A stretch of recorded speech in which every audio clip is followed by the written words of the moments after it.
Hi, friends. Here we are, our last chapter, and Junie B. Jones has a peep in her pocket, and this chapter is called Confusion.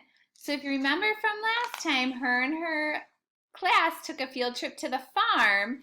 The farmer let her hold a cute little chickie, and then she found out in the last chapter that Spike is going to grow up to be a rooster. And Junie B. Jones is afraid of roosters. So let's see what this confusion is all about, shall we? Here we go.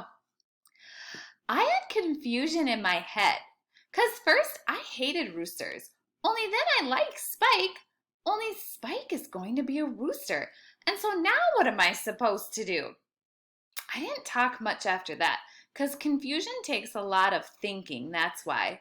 Plus also, I might need counseling, possibly. Finally, the children finished seeing the chickens and they came out through the gate. Then Farmer Flores held my hand one more time and he took us to a field with wildflowers in it. He said we could pick wildflowers for our mothers, 'cause that would be like a gift from the gift shop, he said. After all of us had our flowers, Mrs. took a picture with that nice man, and here is the bestest part of all. Farmer Flores took off his hat and his head was not a nub.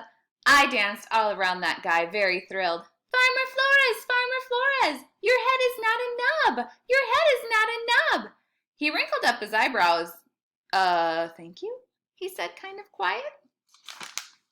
You're welcome, Farmer, I said back, 'cause guess what? Now I don't have to be afraid of roosters anymore. I jumped up and down.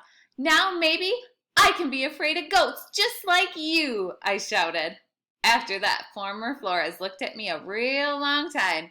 Then he rolled his eyes way up to the sky. I looked up there too, but I didn't see anything. And that's the end of our book. She's not scared of roosters anymore. Yay! All right, friends, I have one more Junie B. book that we are going to read together before our last day, and it's called Junie B. Jones is Graduation Girl. So I'm going to start this one tomorrow with you. Bye.